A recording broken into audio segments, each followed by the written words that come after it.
अस्सलाम वालेकुम। भारत और इसराइल में सफ़े मातम बिछ गया है। मगरिब भी परेशान है, अमेरिका के भी तोते उड़ गए हैं कि पाकिस्तान और सऊदी अरब ने दिफाई मुआहदा कर लिया है। एक मुल्क पर हमला दूसरे मुल्क पर हमला तस्वुर होगा, और इसराइल के जो एक्सपेंशन के जो मंसूबे थे वो अपनी जगह धरे के धरे रह गए हैं। वो एक एक करके मुस्लिम मुल्कों पर हमला कर रहा था, लेकिन अब पाकिस्तान ने बता दिया है कि अब इसराइल आगे नहीं बढ़ेगा। इसराइल अगर एक कदम भी अगर सऊदी अरब की तरफ बढ़ाएगा तो उसको मुंह की खाने पड़ेगी, क्योंकि अब पाकिस्तान भी सऊदी अरब के कंधे से कंधा मिलाकर खड़ा है और सऊदी अरब अब अपने आप को अकेला ना समझे। और इसराइल जिसने सऊदी अरब पर हमला करना था, यह तय था, क्योंकि अब वो एक एक करके हर मशरिक़े मुस्तवा के मुल्क पर हमला कर रहा था। उसने शाम पर हमला किया था, उसने लबनान पर हमला किया, उसने ईरान पर हमला किया, उसने कतर पर हमला कर दिया कि जो उसका दोस्त मुल्क था, जिससे उसके सफारती ताल्लुकात थे, उसने उसका भी ख्याल नहीं किया। तो अब सऊदी अरब एक ऐसा मुल्क बचा था जिस पर उसका हमला करना था, और सऊदी अरब और पाकिस्तान ने बहुत क्लियर पैगाम, जो ओआईसी कॉन्फ्रेंस है उसके अंदर भी पाकिस्तान ने बहुत क्लियर पैगाम दिया था कि अब एक एक करके मार खाने की जरूरत नहीं है, अब कोई लाइन ऑफ एक्शन बनाएं, इकट्ठे हो जाएं, तकरीरें मत करें, कुछ कर दिखाएं। तो पाकिस्तान के इस मौक़िफ़ को तस्लीम करते हुए सऊदी अरब ने भरपूर एतमाद का इजहार पाकिस्तान पर किया है। दो बड़े मुल्क, अब दो बड़ी कुव्वतें इस्लामी दुनिया की वो इकट्ठी हो गई हैं, और इससे बाकी इस्लामी दुनिया को भी सबक मिलेगा कि इकट्ठे हो जाओ, इकट्ठे हो जाओगे तो बच जाओगे, अगर नहीं इकट्ठे होगे तो एक एक करके मार पड़ेगी। पहले मुसलमानों के अंदर फितना डालने की बहुत सारी कोशिशें की गई, बहुत सारे मुल्क इसका हिस्सा बने, लेकिन अब मुसलमानों के अंदर ये अवेयरनेस आ रही है कि इकट्ठा होना जरूरी है। तुर्की, पाकिस्तान, सऊदी अरब और मिस्र, ये चार मुल्क अगर इकट्ठे हो जाएं तो पाकिस्तान और इन मुल्कों की जो बहुत बड़ा डिफेंस का सिस्टम बनता है, और अगर ईरान भी इसका हिस्सा बन जाए तो फिर तो क्या ही बात है, फिर तो ये तकरीबन नाकाबिले तस्खीर हो जाएगा, और इसराइल की हिम्मत भी नहीं होगी कि वो इनकी तरफ मैली निगाह से देख सके। ये दो बहुत बड़े मुल्क जो इब्तदाई तौर पर इकट्ठे हो गए हैं, सऊदी अरब और पाकिस्तान। सऊदी अरब का दिफाई बजट तो दुनिया के टॉप 5-6 मुल्कों के अंदर आता है। तकरीबन हर साल 81 अरब डॉलर सऊदी अरब अपने दिफा पर खर्च करता है। पाकिस्तान जो एक दिफा के हवाले से एक बहुत बड़ा नाम है, जिसने अभी भारत को धूल चटाई है, भारत को नाको चने चबा दिए, उसको होश उड़ गए। 4 दिन की जंग के अंदर भारत के सारे ख्वाब चिकनाचूर हो गए। जो उसने खित्ते का बड़ा भाई बनना था उसको लमलेट कर दिया, मलिया मेट कर दिया उसको। अंदाजा लगाएं कि पाकिस्तान के दिफाई बजट जो है सिर्फ 9 अरब डॉलर है, यानी सऊदी अरब का दिफाई बजट पाकिस्तान से 9 गुना ज्यादा है। तो आप तसव्वुर करें कि पाकिस्तान की फौजें, पाकिस्तान की दिफाई ट्रेनिंग, पाकिस्तान की एक्सपर्टीज, पाकिस्तान का हिम्मत और हौसला, पाकिस्तान की सलाहियत, पाकिस्तान के पायलट्स, पाकिस्तान के मिसाइल्स, पाकिस्तान के टैंक, पाकिस्तान के फौजी, पाकिस्तान के ऑफिसर्स, अगर वो सऊदी अरब के बजट के साथ, सऊदी अरब की दिफाई सलाहियत के साथ, सऊदी अरब के पास जो दिफाई सलाहियत मौजूद है उसको इस्तेमाल करते हैं, तो खित्ते के अंदर ताकत का तवाज़ुन कितना दुरुस्त हो जाएगा। दूसरी जानिब इसराइल जो छोटे मुल्कों पर हमले करके अपनी बालादस्ती कायम करना चाह रहा है, उसका दिफाई बजट 2023 में 24 अरब डॉलर था, और उसने जब गजा पर हमला किया 2023 में, तो 2024 में उसने अपना दिफाई बजट बढ़ाकर 46 अरब डॉलर कर लिया, यानी कि तकरीबन दुगना कर दिया। अब अगरचे उसने अपना बजट जो है 30 अरब डॉलर पे लिया है, लेकिन ये इस खित्ते के लिए बहुत बड़ा खतरा है, क्योंकि उसके पीछे अमेरिका, यूरोप की पूरी पूरी फौजें खड़ी हैं। तो ऐसे में अगर पाकिस्तान और सऊदी अरब मिलकर एक दिफाई कुव्वत बनते हैं, खड़े होते हैं, और पाकिस्तान का मिसाइल सिस्टम उसके साथ सपोर्ट करता है, तो इसराइल का कोई कोना, कोई जगह महफूज नहीं रहेगी। और पाकिस्तान, याद रखिए, एक एटमी कुव्वत है। पाकिस्तान की एटमी कुव्वत, जिस तरह इसहाक डार ने कहा कि पाकिस्तान बतौर एटमी मुल्क, बतौर एटमी मुल्क, बड़ा उन्होंने वाज़ेह कहा कि बतौर एटमी मुल्क उम्मत मुस्लिमा के साथ खड़ा है। और उम्मत मुस्लिमा में हमारे सबसे इंपॉर्टेंट जगह कौन सी है? हरमैन शरीफैन, यानी कि सऊदी अरब में मक्का और मदीना का इलाका। पाकिस्तान ने मक्का और मदीना का कंट्रोल संभाल लिया है, अब इसका दिफा पाकिस्तान की जिम्मेदारी है, सऊदी अरब के एक एक चप्पे की जिम्मेदारी है। और इसके अलावा अगर गल्फ के ममालिक पाकिस्तान पर इत्मीनान का इजहार करते हैं या इत्तेहाद की जानिब कदम बढ़ाते हैं तो गल्फ का पूरा खित्ता और मशरिक वस्ता का पूरा खित्ता एक मुट्ठी की तरह इकट्ठा हो सकता है। तो पाकिस्तान का ये जो कदम है कि हमने सऊदी अरब के साथ एक दिफाई मुआहिदा किया, ये बहुत इंपॉर्टेंट स्ट्रेटेजिक फैसला है जिससे अमेरिका की भी आंखें खुल गई। अमेरिका जो है बहुत बड़ी बड़ी डेंगे मार रहा था, बहुत खित्ते के अंदर खराबी कर रहा था और इसराइल के साथ खराबी कर रहा था मिलके। अब उसको भी सोचना पड़ेगा कि अगर अब उसने कोई शरारत की, सऊदी अरब के साथ खासतौर पर कोई शरारत की, तो इसराइल को मुंह की खानी पड़ेगी, क्योंकि इसराइल से सऊदी अरब बहुत करीब है, बहुत करीब है। इसराइल सऊदी अरब से चलने वाला मिसाइल चंद मिनटों में, ईरान से तो जो मिसाइल चलता था और गिरता था इसराइल में जाके, उसको कम से कम आधा घंटा लगता था पहुंचने में। तो इसराइल को तो पता भी नहीं चलेगा अगर इसराइल सऊदी अरब से चलता है और अगर 100 किलोमीटर रेंज का, 200 किलोमीटर रेंज का, 300 किलोमीटर रेंज का भी कोई मिसाइल चलता है तो वो कितनी जल्दी इसराइल में पहुंच जाएगा। इसराइल को तो आंखें खोलने का मौका भी नहीं मिलेगा।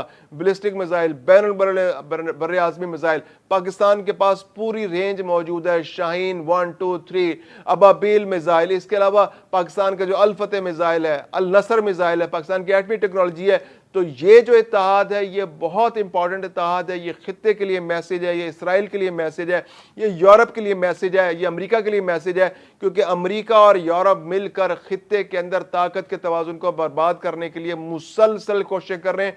उन्होंने गैर मशरूत तौर पर इसराइल को अपनी सपोर्ट दे रखी है। अक़वाम मुत्तहिदा भी जो है सिर्फ अपीलें करने तक महदूद और वह इसराइल पर कोई पाबंदियां नहीं लगा रहा। तो इस बार बड़ा क्लियर मैसेज है और इंडिया के लिए बड़ा क्लियर मैसेज है इसके अंदर कि अगर इंडिया पाकिस्तान पर अब कोई हमला करता है तो अब सऊदी अरब भी खुलकर पाकिस्तान के साथ खड़ा है। पहले तो सऊदी अरब चूंकि इंडिया के साथ उसके बहुत अच्छे सफारती ताल्लुकात थे तो वो बड़ी क्लैरिटी थी कि वो मिलकर दोनों के दरमियान मीडिएशन कर रहा था। तुर्की ने इस जंग के अंदर, हालांकि तुर्की के भारत के साथ बहुत अच्छे तिजारती ताल्लुकात थे, लेकिन उसने अपना धड़ा बड़ा क्लियर रखा। उसने बता दिया जी कि हम पाकिस्तान के साथ खड़े हैं, पाकिस्तान हमारा दोस्त है। ठीक है, हमारे भारत के साथ अच्छे ताल्लुकात हैं, लेकिन पाकिस्तान के लिए हम वो ताल्लुकात कुर्बान करने को तैयार हैं। हमें वो बरामदात नहीं चाहिए जो हमें पाकिस्तान की कीमत पर अगर हमें छोड़नी पड़ी, हमें नहीं चाहिए ऐसी बरामदात जो हम भारत के साथ ताल्लुकात बनाएं।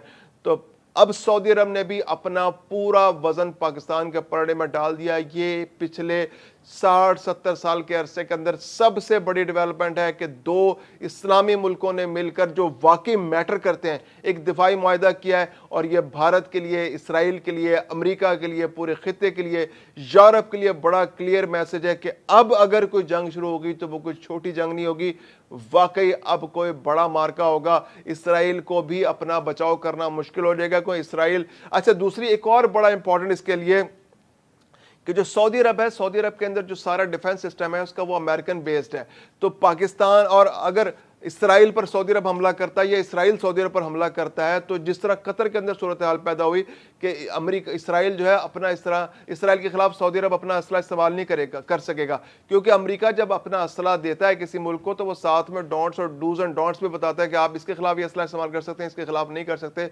और वो फिर इसके अलावा उसको स्ट्रेटेजिकली भी, इसके अलावा वो टेक्निकल लेवल पे भी और वो इंटेलिजेंस के लेवल पे भी इंश्योर करता है कि जो उसके दोस्त ममालिक है उनके खिलाफ वो असला इस्तेमाल ना हो। यानी अगर सऊदी अरब किसी वजह से इसराइल के खिलाफ वो असला इस्तेमाल कर भी लेगा तो उसके बाद फिर अमेरिका ऐसी शराइत ऐद कर देगा कि अमेरिका उसको मजीद असला नहीं देगा, मजीद पुर्जे नहीं देगा, हमको खराबी हो जाएगी तो उस पर असिस्टेंस नहीं देगा, टेक्निकल असिस्टेंस नहीं देगा, क्योंकि अमेरिका और इसराइल तो ऐसे हैं कि उनको अलहदा करना मुश्किल है। क्योंकि बाकी दुनिया के ममालिक में इस तरह का इत्तेहाद, इस नौयत का दिफाई इत्तेहाद कहीं भी नहीं कि बहुत से छोटे से मुल्क को अमेरिका इस तरह टोटली सपोर्ट करता है कि उसने पूरी दुनिया के अमन को उस छोटे से मुल्क के लिए खतरे में डाल दिया है।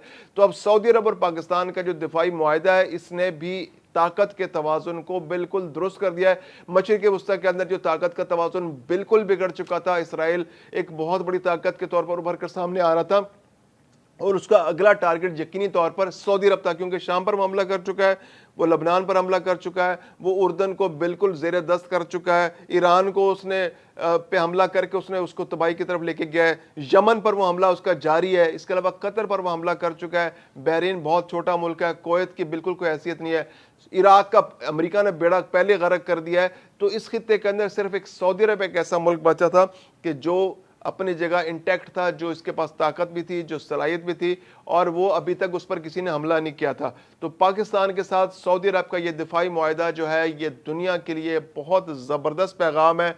और आने वाले दिनों में पाकिस्तान और सऊदी अरब अगर मिलते हैं तो चाइना के लिए भी रास्ता खुलेगा कि वो रिप्लेस कर सकता है अमेरिकी टेक्नोलॉजी को, क्योंकि दिफा के लिए बहुत ज़्यादा पैसा खर्च कर रहा है सऊदी अरब। और अगर ये 80 अरब डॉलर अमेरिका से शिफ्ट होकर अगर चाइना की तरफ जाता है तो J-10 तैयारे, JF-17 तैयारे पाकिस्तान के, इसके अलावा चाइनीज़ की वो टेक्नोलॉजी जो पाकिस्तान ने अभी भारत के खिलाफ इस्तेमाल की है, अगर वो सऊदी अरब के पास आती है तो फिर सऊदी अरब को उसको इस्तेमाल करने के लिए अमेरिका या फ्रांस से नहीं पूछना पड़ेगा, उसे किसी ऐसी दिफाई मुआहदे पर दस्तखत नहीं करने पड़ेंगे, कोई ऐसी गारंटीज नहीं देनी पड़ेंगी कि मैं इसके खिलाफ इस्तेमाल कर सकता हूँ, इसके खिलाफ इस्तेमाल नहीं कर सकता, ये इसके खिलाफ इस्तेमाल करूंगा तो ये हो जाएगा। वो फिर अपना दफा खुद करेगा। और अब पाकिस्तान और सऊदी अरब चूंकि अब दिफाई मुआहदे में आ गए, तो पाकिस्तान सऊदी अरब की दिफाई सलाहियत को बढ़ाने के लिए, उसकी दिफाई प्रोडक्शन को बढ़ाने के लिए, उसकी कैपेबिलिटी को बढ़ाने के लिए कुछ जॉइंट वेंचर्स भी शुरू कर सकते हैं, जिससे पाकिस्तान और सऊदी अरब मिलकर अपने एयर डिफेंस सिस्टम बना सकते हैं, मुश्तरका बना सकते हैं, असला साजी कर सकते हैं, जहाज बना सकते हैं और चाइनीज टेक्नोलॉजी को भी ला सकते हैं। इसके अलावा रशियन टेक्नोलॉजी भी अब सऊदी अरब के अंदर आ सकती है। तो ये एक बहुत बड़ी डेवलपमेंट है, जिसको बहुत थोड़ी डेवलपमेंट ना सोची जाए, समझा जाए। ये खित्ते के अंदर एक तब्दीली के लिए एक दस्तक हुई है, एक दरवाज़ा खुलने वाला है। और यहाँ से अब अमेरिका जो एक बहुत ज़्यादा अनरेस्ट पैदा कर रहा था इसराइल को लेके, उसने पूरे खित्ते के अमन को ख़तरे में डाल दिया था, उसके लिए भी अब मौक़े यहाँ पर ख़त्म होते जा रहे हैं। या तो वो इसराइल के साथ मिलकर जंग की तरफ आएगा, या फिर वो खामोशी इख्तियार करेगा और हालात को में जो तब्दीली आ रही है उसका बैठकर मुआयना करेगा। YouTube पर गूगली न्यूज देखने के लिए youtube.com की सर्च बार में गूगली न्यूज टीवी टाइप करें। गूगली न्यूज के पेज पर सुर्ख रंग के सब्सक्रिप्शन वाले बटन पर क्लिक करना ना भूलिए। YouTube पेज पर अपलोड होने वाली वीडियो से बाखबर रहने के लिए बेल आइकन पर क्लिक कीजिए। आपको हर नई वीडियो के बारे में नोटिफिकेशन मौसूल हो जाएगा।